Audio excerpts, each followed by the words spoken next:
presentation from the Groseal Historical Society. So welcome Mrs. Tammy Taylor, President of the Historical Society. It looks like she's got some support with her.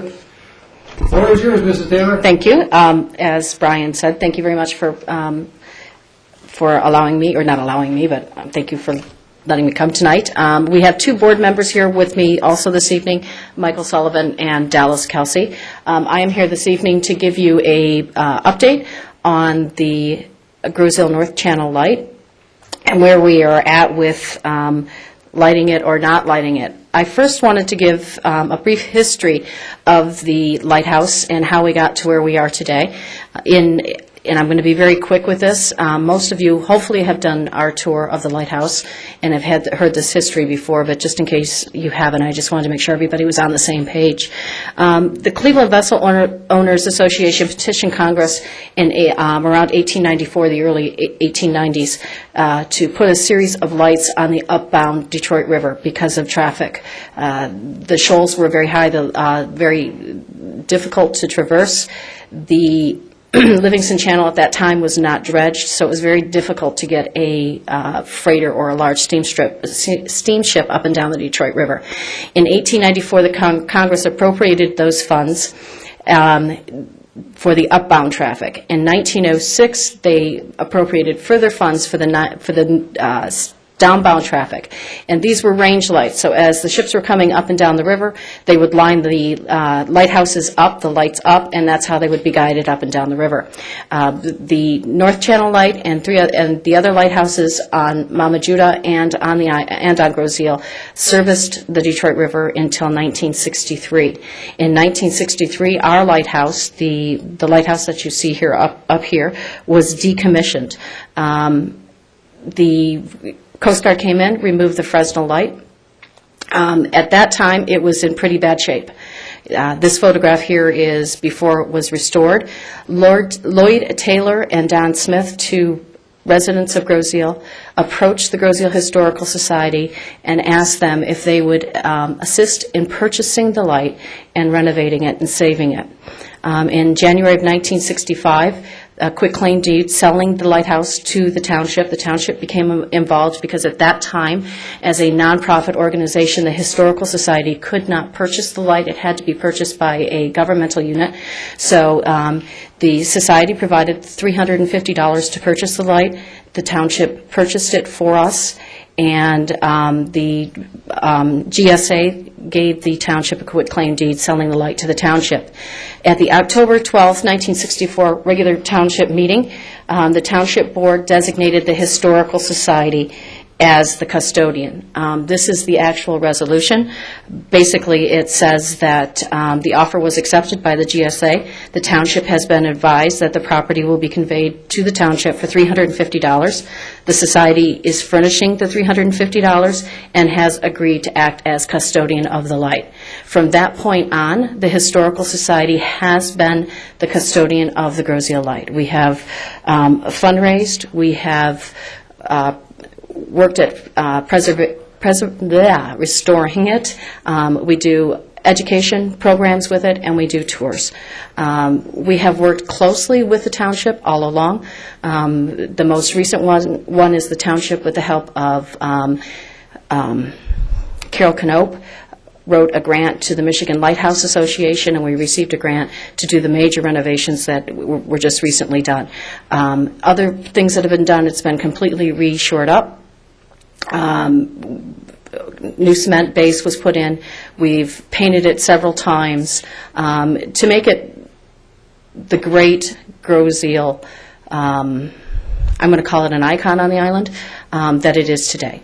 The Historical Society is very proud of the work we've done to restore the lighthouse and, as its custodian, to continue to maintain it. Recently, we had one of our subcommittees approach us about relighting the Groseal light as a private aid to navigation. As a private aid to navigation, it would be lit 24/7. It would act as a navigation device up and down the Detroit River. It would be Coast Guard approved. When our subcommittee approached us, we had three things that our Historical Society Board thought were very important. One, as the lighthouse is on private property, we thought it was very, very important that the neighbors support the project. The second, our second priority is that because we would be violating several variances, township zoning ordinances, illumination lights, and things of that nature, that we worked with the township very closely and followed a process in order to get those approved properly. And third, it had to fit the mission of our society. We had a discussion with the township manager in June or July of 2012 to make sure that we had started to get all of our ducks in a row. We did, at that point, identify several ordinances that we would be in violation of, that we would have to get approval on. And as part of that process, the board, the township, not the township board, I'm sorry, the Historical Society Board, with direction from the township manager and the township, sent out a survey to the residents within the area. We surveyed residents a half a mile on either side of the lighthouse because of the distance that the light would show on the river. We received those survey results back in October of 2012, and then we made our initial board decision in November of 2012. The survey, we mailed over 30 surveys out, and again, it was 1/2 mile of the light. We explained the project and asked the neighbors whether or not that they supported it. Of those 30 surveys that we mailed, we had 18 returned. Of that, 39% of those people did not support us relighting the light. We then looked at the close neighbors in the vicinity. So there are 10 neighbors, and this, you can see the lighthouse right there in the center. We looked at the neighbors from south of the Thoroughfare Canal and north of Ives. Of those neighbors, we had 3 who did not support the relighting of the light and 1 undecided. Based on those results, the board met in December and voted unanimously not to pursue the project any further. The lighthouse is located on private property. Those neighbors on Lighthouse, we depend on those neighbors on Lighthouse Point in order to access the lighthouse, to do our tours, and we feel it is extremely important that we are good neighbors. And if those neighbors do not support it, the board was not behind the project. In December of 2012, we held a neighborhood meeting at Centennial Farms. We invited all those people we sent the survey out to discuss why we made the decision we did. Other than Kathy Schrader, who is the chair of the Lighthouse Endowment Committee, who was the forefront of this project, we had only 2 other neighbors come to that meeting. Those 2 neighbors were 2 of the 3 who did not support it, and they were adamant in their views that they did not want the Historical Society to move forward. Also at that meeting, it was discussed as to whether or not we had the proper results from the 8 neighbors who were closest to the lighthouse. At that time, we agreed that if Kathy could provide us with letters from those neighbors showing support, we would revisit the project. On December 30th, Kathy provided the Historical Society Board a package with letters from the neighbors, and again, it was the same results. We had 3 neighbors opposed, 1 undecided, and everybody else for. So at the January 2013 board meeting, we again revisited it, discussed it, and decided unanimously once again that we would not pursue the project. We have a couple housekeeping steps that we would like to follow through with the Township Board. At the time when this project was being initially developed, the board or the township received permission or filed for a permit from the Coast Guard to relight the light as a private aid to navigation. We would request that the township go back to the Coast Guard and let them know that we will not be lighting the light. We are going to be looking at purchasing some sort of replica Fresnel light, so light that will sit at the top of the lighthouse that will show our guests and our visitors what the Fresnel light would have looked like. It will be a non-functioning light. So that's where we're at. Again, the board felt very, very strongly that we needed the support of the neighbors, which we did not feel we had. Do you have any questions for me at this point?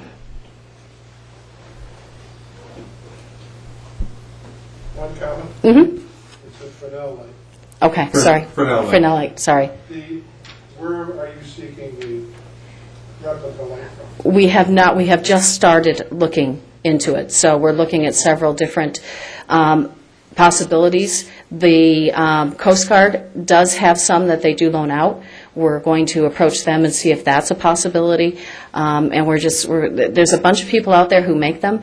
If we're going to purchase something and put something in there permanently, we want to make sure that it is a good replica. So we've just began looking at that process. I have a friend in the Coast Guard. Okay. I will definitely come and speak to you. Thank you. It's good to have friends in the Coast Guard. For several reasons. Yes. Any other questions? Any other questions for Mrs. Taylor? I just have to bring out as a point of order, the light is the property of Grosse Ile Township. Correct. So, But we are the custodians. but the decision to light or to let it remain unlit is the decision of the township, the owners. Well, I don't. It's a point of order. I If I get 1,000 letters demanding it be lit, we got to look into it. I doubt that's going to happen. It's not, But well, yeah. Again, I brought up, just as a point of order, it belongs to the 10,000 residents. The Historical Society is in fact the custodian, but it belongs to the 10,000 residents of the township. Just a point of order. We have been the custodians all along. I'm not going to argue the point that you own it. You do. We've had a great working relationship. I would think as custodians that this township board would respect our board's opinion and the work that we did looking into this project and making sure that the project was done properly and that the neighbors were in support or not support. I didn't mean that to be Okay. affrontery. I'm just Okay. pointing out owners versus custodian. So anyone want to cheer her up? I'm fine. No, I'm fine. I mean, Eric? So thanks for the update. I know that there's been discussion about this. I think it's just very good to bring up, bring this to the township board, and just so that the greater audience can see exactly the work that has been done and the decisions that the Historical Society have come to, or the recommendations they've come to, and why. So I appreciate all the work, not only with this, but just for making that thing look as beautiful as it does right now. I'd just like to say that, thank you again for your work, just like Eric said, but also thank you for listening to the people and taking the neighborhood and the residents' views into play. Certainly, like almost anything that comes before us or before this township, they're all pretty good ideas, but they can't all be done, and not everybody agrees. And it's very important that when people don't agree that you listen to them. So thank you for doing that. Well, we thought that was extremely important, especially in this situation, because the light, I mean, it's going to be on 24/7. It's going to be inventing where they work. And as one of the neighbors called it, it's just going to be a bunch of light pollution, and we really don't want that in our neighborhood.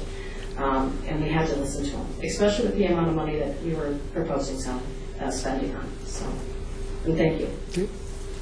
Anything else, Mr. Taylor? Thank you, Tim. Appreciate Thanks, it. Tammy. Thank you. Okay, at this point, I will entertain additions, deletions to the agenda. Mr. Supervisor, I propose we add the approval of the special meeting minutes of February 6, 2013. Support. Okay, I have a motion of Mr. Ranka and second from Treasurer Van Oss to add approval of special meeting minutes of February 6th. Discussion? Those in favor signify by saying aye. Aye. Opposed? Okay, that will be added on as action item 7. And I would move that we add action item 8, a motion to retain special legal counsel regarding our Michigan Occupational Safety and Health Administration retaining. Support.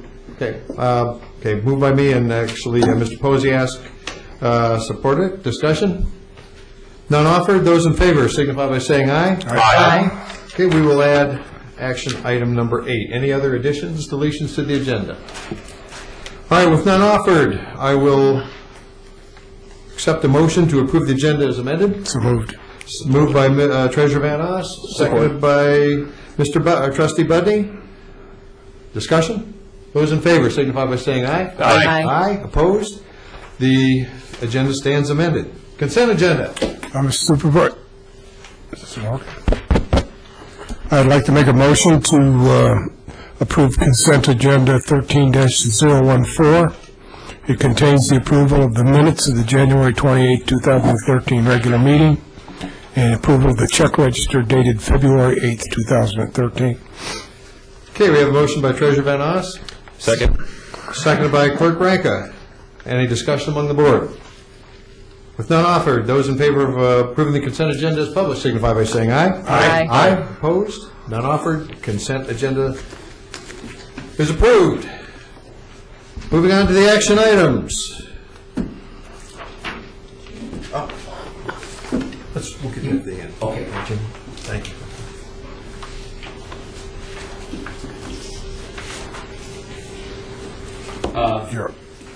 Still on. Still yours. Like to propose a motion to approve purchase of the Community Development Building Permit.net software and training from BS&A Software, which is a single source in the amount not to exceed $11,300. Support. Okay, I have a motion by Trustee Buddy and supported by Treasurer Van Oss. Some background on the purchase? A little background, and Dale will help me with this, but the software upgrade allows more flexibility in storage, backup, and maintenance of our data in the building division. It allows for integration with the other BS&A applications that we have, such as funding, assessing, and tax. The system will be in the community development on the same type of software as the entire township. And the quote of $11,300 includes installation and setup as well as on-site training of the staff. Tony, Lorinda, and Lori will be the principal ones using it, but it allows others in the township to get data that they may need, the treasurer or whatever. And Dale, you want anything else to add to that? Yes, sir, thank you. The .NET has been part of the township and all the different departments. We've been moving that way over the past 3 to 5 years. And community development has not done so because of financial reasons and budgetary reasons. We have budgeted for this the last few years. However, our revenues haven't been on target, so we've held off on the purchase. And it's things have picked up a bit, and we are on target with our budget, with our revenues, and we're actually behind on our expenditures. So we're hoping that things will continue, that trend will continue through this year, and we'll be ahead. So we finally have seen the revenues to cover this expenditure. But the beauty of this system is it's a permit tracker, violation tracker. It's all the modern current version of BS&A software for the Department of Community Development, and this will all the other departments also. The migration of data in and out will be by a click of a button through the network as well. So we're just moving to the same platform that all the other departments are. And we appreciate the board by keeping this on the radar because it needs to be done. Our old system will not be maintained much longer. Well, if it helps community development department, if it improves their productivity anywhere like it helped with the assessing office, we'll be kicking ourselves for not, we couldn't afford it, but it will really make things run smoother if all the departments can be integrated in their information flow. Again, it's really made a difference. Mrs. Darzak is nodding, yep. The BS&A software works. It just allows people to work a lot smarter, a lot more efficiently. So we have a great building department. I think to be able to service their customers just that much better now and just keep everything, all the systems talking to each other. And I'm sure I'm not describing it as well as it deserves to be described as. Lorinda, unfortunately, is ill and was not able to be meeting tonight, so I'm she asked me to fill in, so I do the best that I can. So. As a former community development. Any other comments, questions from the board? All right, discussion from the public present? All right, with none offered, those in favor of approving the purchase of community development building permit .NET software and training from BSNA Software, the single source provider, in an amount not to exceed $11,300, signify by saying aye. Aye. Opposed? None offered, that carries. That will be a worthwhile addition. Moving on to action item number 2, Mrs. Smith. Okay, Mr. Supervisor, I would like to make a motion that the Township Board authorize the Festival Commission to secure the contractual services of Ace Pyro LLC to provide the Island Fest fireworks display on Saturday, June 1st, 2013, with a rain date of Sunday, June 2nd, 2013. Township Board authorization is granted on conditions that the following 4 terms are met: completion of a fireworks application approved by the Township Risk Manager, compliance with National Fire Protection Association Code 1123, approval from the FAA, Groseal Airport Commerce Park, Groseal Fire and Police Departments, and finally, number 4, vendor will have enforced and provide certificates of public liability insurance and auto liability insurance, minimum of $1 million per occurrence on said display, naming Groseal Township and its elected officials and representatives as additionally insured. Vendor must also provide certification of Michigan Workmen's Compensation Insurance for all employees, volunteers, and/or subcontractors. Okay, we have the motion from Mrs. Smith. Support. Second. Seconded by Treasurer Van Oss. Background on it? We've been working with Ace Pyro for a number of years, and Tim can probably fill us in a little bit more. He's the expert on all this. Mr. Rooney. Yes. As you know, the last several years, fireworks has been a very important part of the festival, and especially the last 2 years, we've worked with Ace Pyro. Typically, we found we get a 4 based on traditional sponsors about an $8,000 show. Well, 2 years ago, they approached us and requested that they have an opportunity to work at some fundraise. And a couple of years ago, I think we raised $25,000 towards the fireworks, and last year it was about the same amount, maybe a little bit more. There was a little bit of a glitch on how big the show got before we cut it off with the fundraising, but we ironed that all out with Ace Pyro. So this year, you noticed a cutoff date with fundraising on May 1st. So we can lock in all our fees related to VIP, fireworks, everything that goes into it. So I think it's going to be another great show if it gets approved tonight. And since Ace Pyro, I won't mention any names, has taken the lead on this, the festival has run in the black. And previously, it had been a bit close, but... We're about 6,000 to 7,000 every year if this was in that area. Where we had to, pick it up through the rec commission, or the recreation department. But for the last 2 years, running in the black. Yes. Other comments, questions from the board? Been a good show for the last 2 years. Outstanding. From the public present. All right, with none offered, those in favor of authorizing Festival Commission to secure the contractual services of Ace Pyro LLC, provide the Island Fest fireworks display on Saturday, June 1st, with a rain date of Sunday, June 2nd, 2013, signify by saying aye. Aye. Aye. Opposed? None offered. Thank you, Mr. Rooney.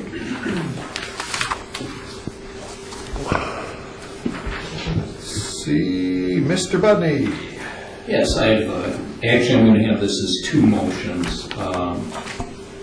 It's to approve I want to make a motion to approve the appointment of Gary Bailey to the Zoning Board of Appeals for the term length of February 11th, 2013 to March 31st, 2016 as a regular member. Support. Moved by Trustee Budney, supported by Treasurer Van Oss for the approve the appointment of Mr. Gary Bailey. Any more information you want to provide?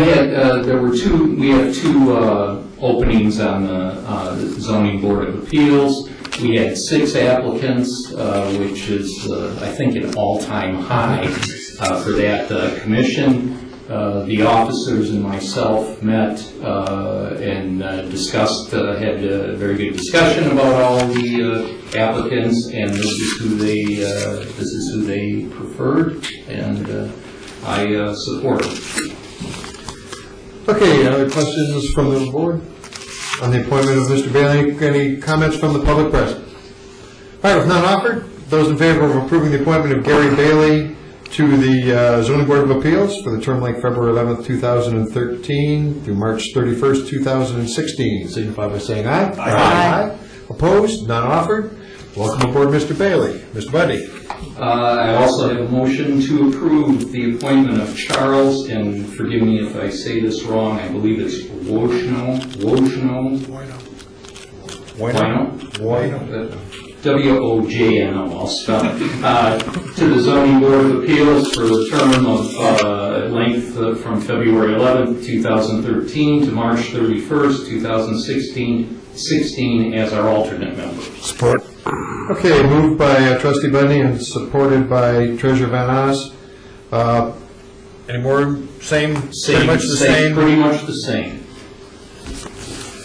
Well, with that, any discussion among the board? From the public present? None offered. Those in favor of approving the appointment of Mr. Charles Wojno as alternate member to the Zoning Board of Appeals for a term like February 11th, 2013 to March 31st, 2016, signify by saying aye. Aye. Opposed? None offered. Welcome aboard, Mr. Wojno and Mr. Bailey. Mrs. Smith. All right, I would like to make a motion to enter into a contract with Granicus to lease and manage an encoder appliance. The cost of this is $2,500 for the hardware, and then there's a $100 monthly maintenance fee. This is something that is currently already budgeted. This piece of equipment is really going to be helpful from the standpoint of allowing, it's an upgrade. Let's give a second. Sorry, my bad. Perfect. I'll get that with Mr. Ranka. Thank you. Moved by Mrs. Smith and supported by Mr. Ranka. Mrs. Smith, fill us in. Yes, okay. So, as you know, Granicus is what we use to stream our stuff online through the web. And this is going to be an upgraded version. Ted, if you want to come on up and tell us a little bit more, but this is going to allow us to also apply some RSS feeds to it, podcasting. It is also going to be ADA compliant, so any of the closed captioning will already be on there. So it definitely seems like it's a worthwhile upgrade. Ted? Technology just keeps getting stranger and stranger, so this appliance will allow us to upgrade, and the next platform that everybody's using is iPods and smartphones, and this will allow us to create an application so the citizens can get the meetings and the archive videos on their iPads and iPods. Right now it's just Apple, but we're working on the Android. And it also set us up, if we choose to in the future, go into paperless meetings and being able to search minutes and search agendas and search packets online. So it'll take us up a notch in technology. The attractive part about this is we won't have to buy another piece of equipment. This is on a lease, and if any time we upgrade from now on, we get the upgrade, and all we have to do is pay the monthly fee. So right now, we purchased a unit 2.5 years ago, and it's bordering on obsolete. I mean, it's still functional, but it won't get ahead. Increase its capability. So this will allow us to keep going forward without keep purchasing new equipment. How long before it's going to be Android capable? I don't know. As of last week, I asked and I can get it. They're working on it. I'll bet they'd work faster if we held up the check. I'm kind of joking, but we were there for the presentation, and that was my first question. Do we want to, if we go Apple, we got to go Apple on everything. And if not, if they're going to have the Android and Apple version, then we've got a lot more market. He's going to call me first thing in the morning. We had, as you, Supervisor Loftus said, we had a presentation here in this room. Many of the township officials were there. Kathy Walker was there from the Communications Commission. School board came in, they were interested. And Wayne County RESA actually came in, they were very interested in it. The commission passed this in November. And the reason that I was absent of, I apologize, but So it's been approved by the Cable Commission, Communications Commission, and all dinosaurs. So anyway, basically, the attractive part is they'll be able to keep on improving technology without purchasing new encoders. Technology keeps marching on, and I think we've got it working for us. You know, I love having the minutes or the meetings, all the meetings, or as many as possible available for review. It keeps us honest anyway. Other comments, questions from the board? None offered from the public present. Thanks, Ted. All right, with none offered, those in favor of entering in contact with Granicus to lease and manage the new encoder appliance, as discussed, signify by saying aye. Aye. Opposed? None offered? All right, make it work. The purchase is approved.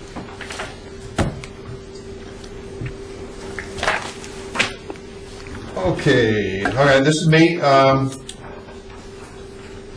I would request the board approve the appointment of myself, Supervisor Brian Loftus, as delegate representative, and Trustee Walter Posiask as the alternate delegate representative to the Southeast Michigan Council of Governments General Assembly. The term length is at the discretion of the Township Board of Trustees, or as long as we're in office. Support. Okay, seconded by Trustee Budney. The background, SEMCOG, Southeast Michigan Council of Governments, collaborative of municipalities throughout Wayne, Oakland, Macomb, Washtenaw, St. Clair, Livingston, and Monroe counties. Primary organization tasked to research proposed solutions to regional challenges. The General Assembly meets 3 times annually. Most of the delegates are the mayors and supervisors of the involved communities, cities, and townships. So, asking to be appointed with Mr. Posiask as the alternate. Questions or comments? Good luck. From the public present? All right, those in favor signify by saying aye. Aye. Opposed? Thank you. Let's move us on to number 6. It'll be me again. I'd like to approve the appointment. I'm asking the Board of Trustees to approve the appointment of Trustee Lauren Smith as alternate representative to the Downriver Community Conference. And again, the term length is at the discretion of the Board of Trustees. Support. Okay, seconded by Trustee Budney. Again, the DCC, the Downriver Community Conference, is a collaboration of municipalities in the Downriver area. It's been around for 35 years. Members meet to study and provide solutions to local challenges. Grosse Ile's DCC membership includes Downriver Mutual Aid, public safety organization providing mutual support throughout the region. Mrs. Smith has attended the DCC DMA open house and the recent meeting. The membership all likes her, and they can't wait to get the paperwork. So that's my request.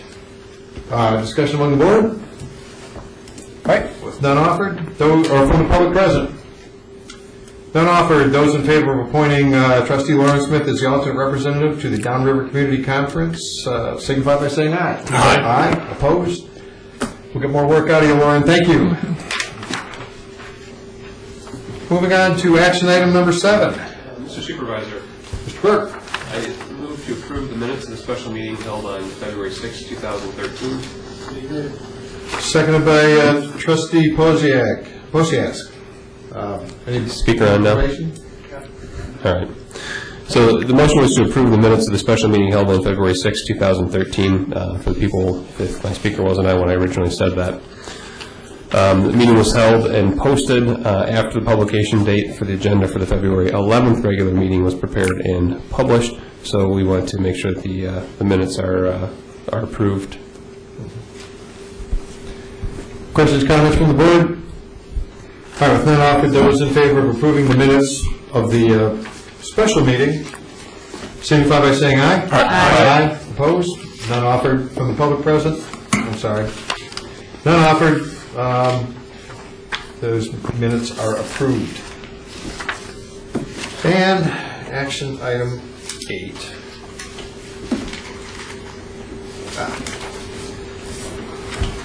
Requesting the Board of Trustees, and this comes out of that special meeting, I'm requesting the Board of Trustees retain Mr. Mark K. Shea as counsel to the Board of Trustees for matters of any investigation or litigation involving or concerning the Michigan Occupational and Safety Administration as they affect Rosehill Township.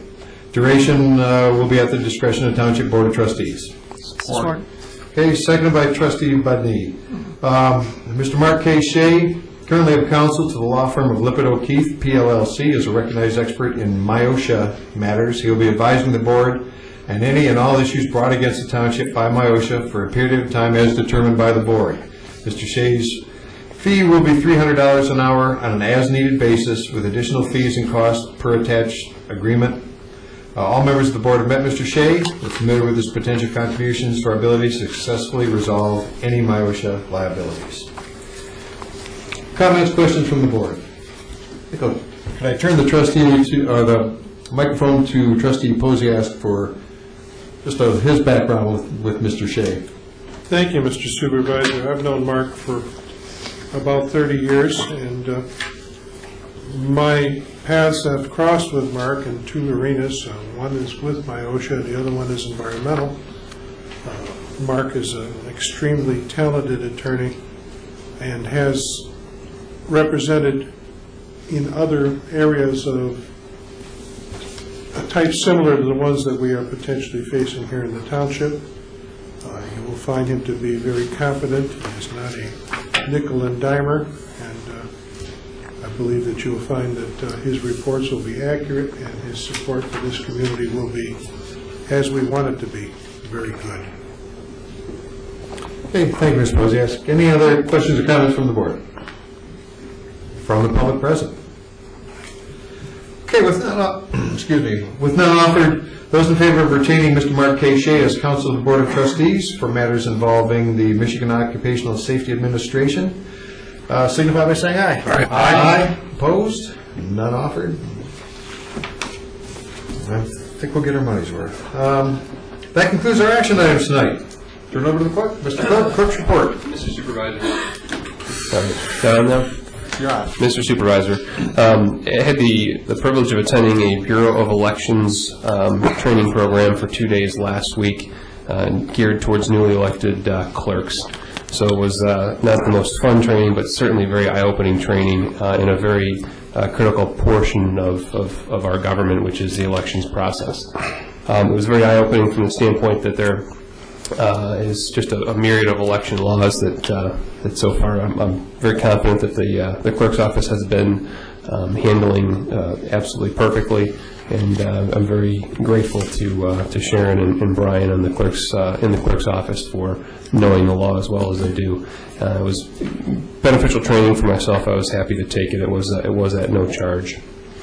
From a commission's update, next planning commission will be March 18th, and the next police commission meeting will be March the 12th.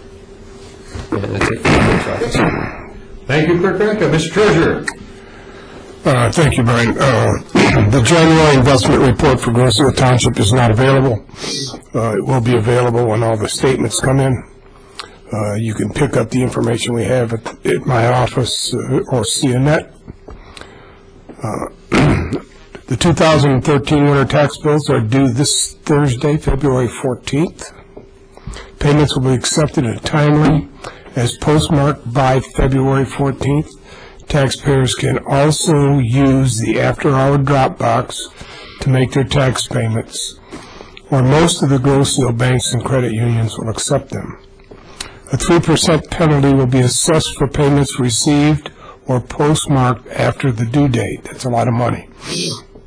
And before March 1st, beginning March 2nd, all unpaid 2012 property tax bills are considered delinquent and must be paid to the Wayne County's treasurer for further penalty and interest. And if you've never been down there, trust me, you don't have to go down there to find out what it's like. It's not a pleasant experience.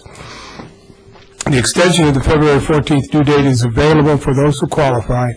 Winter tax deferment applications are also due by February 14th. Applications are available at the Treasurer's office and online. Approved deferments will extend the February 14th due date until April 30th, 2013. We have an Airport Commerce Park commission meeting on the 19th, is that correct? Monday the 19th? And I have nothing further. Okay, thank you, Mr. Treasurer. Move on to trustee reports. Mr. Posias. Thank you, Mr. Supervisor. I've finally been able to meet with both of the committees in my area. The Bike Path Committee continues to work in progress on trying to get the Horse Mill Bike Path from paper to asphalt. And I think that we will be bringing to the board most likely a recommendation on Monday, the 25th of February. The Greenways Open Space Committee, we met and had a good meeting, decided about some goals and objectives for next year, and both these groups are pretty energetic folks, so I expect to see great things from both of them. Just one other comment, there's a fellow by the name of Rooney in the back of the room, and he did this thing called a daddy-daughter dance last Friday, which had about 250 people in attendance. Probably turned away fairly 50 or more. We just didn't have enough room in our largest venue available. But I want to tell you about a lot of very cute little girls with their daddies having a wonderful time. And I got the privilege to be there and work a little bit with the group. And thank you for that privilege, Tim. And thank you for what you do with rec. End of my report, sir. Thank you, Mr. Posias. Mr. Alvesto. As always, the fire department is going on, as they always do, busy. Last Tuesday, there was a meeting here at the Centennial Farm in regards to a kayak launch. It was attended by, I believe it was 58 people. 60. It was 60. And some were not even from Grosse Ile. That's how far and wide the interest is spread. Tim Roney and Kathy Walker put on a very nice meeting. Thank you to the Riverside Connection for Kayak Connection for being there and sharing all their information. Very positive response, and we just we're hoping that this whole thing goes forward. So that'll do it. Okay, thank you, Mr. Alvesto. Mr. Budney. Thank you, Mr. Supervisor. There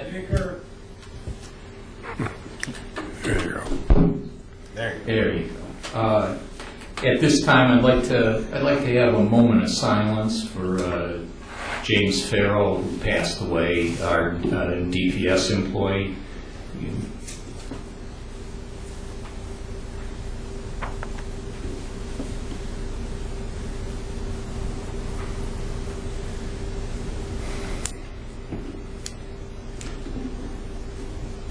Thank you. I do want to say there will be a memorial service for Mr. Farrell on Saturday, February 23rd at 1 o'clock at the St. James Episcopal Church on East River Road. Memorials may be made to the James E. Farrell Estate, and the donations can be dropped off or mailed to the Grosse Ile Township Hall Administration Office, 9601 Grow Road, Grosse Ile, Michigan. Thank you. Just an update, tomorrow is our DPS meeting. We have a real exciting topic, budgets. So I know everybody will be pouring in to see that. We hadn't had a meeting in January, so it's budget time here, and that's what we'll be going over tomorrow for the DPS. On Tuesday, the 26th of February, is a ZBA meeting, and as usual, I would encourage all the residents at some point in time to come out, visit the commission meetings and our board meetings to see how your township operates. Thank you. Thank you, Mr. Budney. Mrs. Smith. Okay, I only have a couple of things. The next Communications Commission meeting is this Wednesday at 7 o'clock right here in this room. It's going to be kind of exciting because we had our RFP end for our website as far as rebuilding and developing the new website. We had over 33 proposals, 35 proposals received. So as we go through the selection process, I think it'll be exciting to bring some stuff to the board to to approve. The Festival Commission, we met on January 30th. We discussed a number of things, and it's a very vibrant group. I'm really excited to be a part of this group. But some of the things that we did talk about was possibly starting the solicitation for sponsorships a little bit earlier in the year so we can collect more money. Discuss the possibility of offering up some multi-year sponsorship to retain some of our customers. As far as the 2013 Island Fest, our musical entertainment was selected, and Friday we have Hype Syndicate, and Saturday is DR5. Other interesting entertainment is going to include the Six Gear Supercar riding experience, the Wyandotte Stars vintage baseball game, and a monster truck riding experience. Any vendors who are wishing to reserve a space in the Arts and Craft Mart can still do so. The cost is $65 for a 10-by-10 space or $30 for nonprofits.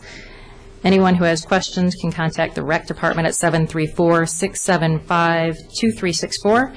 And the next meeting for the Festival Commission is 7 p.m. on Wednesday, the 20th, on the second floor conference room. And that's the end of my report. Thank you, Mrs. Smith.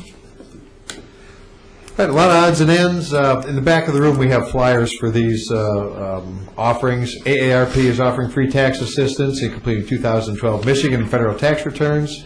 Again, flyers with information are on the commode in the back of the room. Also, DCC, Downriver Community Conference 2013 Energy Assistance Program for those who qualify. Those flyers are also available. There's other stuff back there. Rec Department events looming on the schedule. The senior luncheon will be Wednesday, February the 13th. Father-son bowling Friday, February 22nd. And Easter egg hunt is Saturday, March 23rd. Please contact Rec Department at 675-2364 or stop by Water's Edge to get tickets. Advanced registration is required for at least 2 of those events. Township offices will be closed on Monday, February 18th in honor of President's Day. They will reopen, of course, the following Tuesday or the next Tuesday morning. We also have, again, in the back of the room, information on the Sugar Island, the visitor service plan. As you recall, we held the open house at Centennial Farm, and there was a lot of free speech exercised at that event. And then we followed that, the schools followed that up by hosting the workshop where the staff from the Fish and Wildlife Service basically took the ideas, inputs, thoughts, pros and cons on what the residents, not just Grosse Ile residents, but any potential public user of the International Wildlife Refuge, specifically the Sugar Island beach portion. And again, the reading is available. They have 30-day comment periods, so their plan seems to be to open up the west beach right now, and he says there's 500 some odd feet of beach to be open to boaters, be open to picnicking. The usual park rules: no fires, no alcohol, sunrise to sunset. So if you have input you want to get to Mr. Hardig, Fish and Wildlife Service, the information you need is in the back of the room. It's also on the Fish and Wildlife website. And it looks like this. Plus there's a big folder behind it, which, interesting reading. Okay, well, this is just part of the job. Flags at half-staff.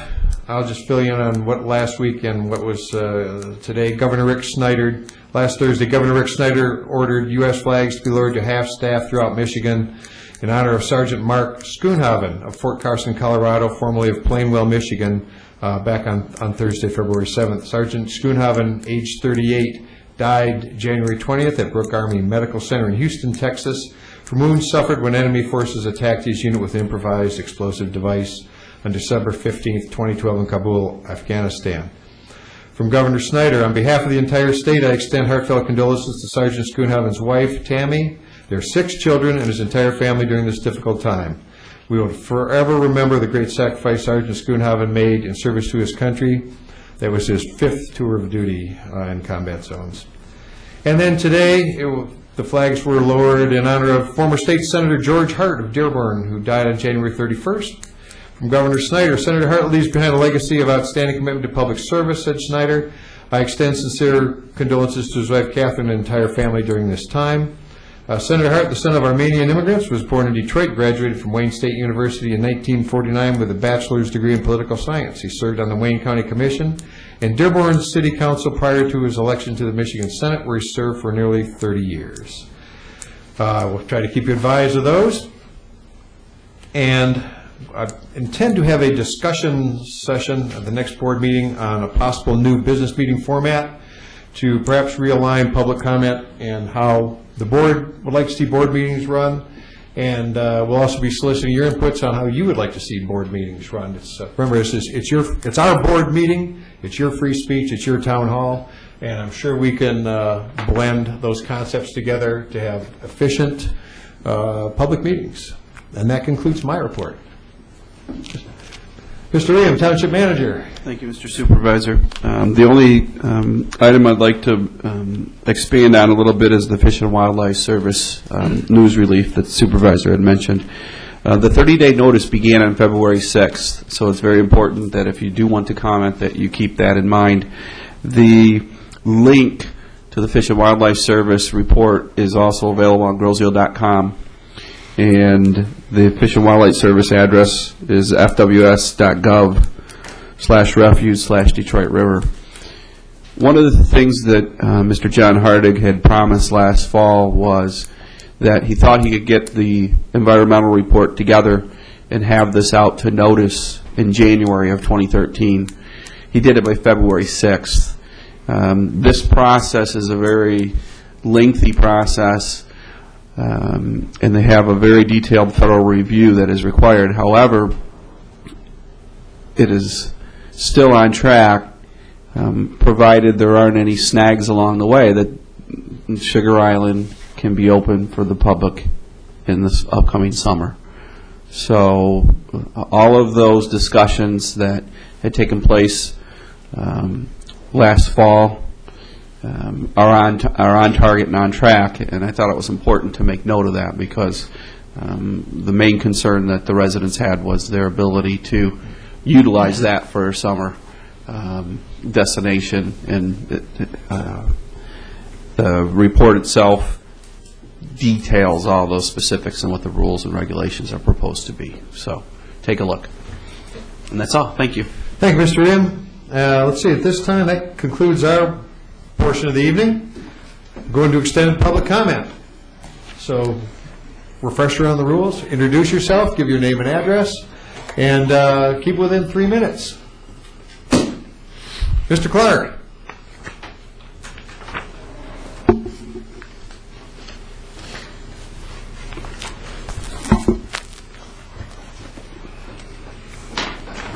Woody Clark, Park Lane. Fees, do we have any fees? Attorney fees on the warrant list dated 2/7/2013 and to O'Reilly Ranciello for prosecutions in the amount of $990. Let's talk to a guy who says he shoots those nice Canadian geese, but not on the island. He shoots off the island. And he said that if you grow the grass longer, they don't want to stay around. So the people on East River Road or places that these things congregate might want to grow their grass a little longer and see if it does work. Also, when will the residents be able to ask questions about the accident? It's obviously, we're still under investigation. We don't have all the answers yet, and we're certainly not going to release any information that isn't factual. So Okay. we're still waiting. Okay, so we're going to wait for OSHA to come in and do their routine? They're putting together their report, I think, as we speak. They haven't been on scene recently, so they're putting together their report. So after their report comes out, It'll be available. we can ask questions. Yes, sir. Thank you. Thank you, Mr. Clark. Other comments, questions from the, public comment from the public present? All right, with not missing anybody. With none offered, I'll entertain a motion to adjourn. All right, okay, Mr. Posiak, I heard you move it, and seconded by Trustee Budney. Those in favor signify by saying aye. Aye. Opposed? Thank you, and we'll see you in 2 weeks. I'll call the meeting at 8:24.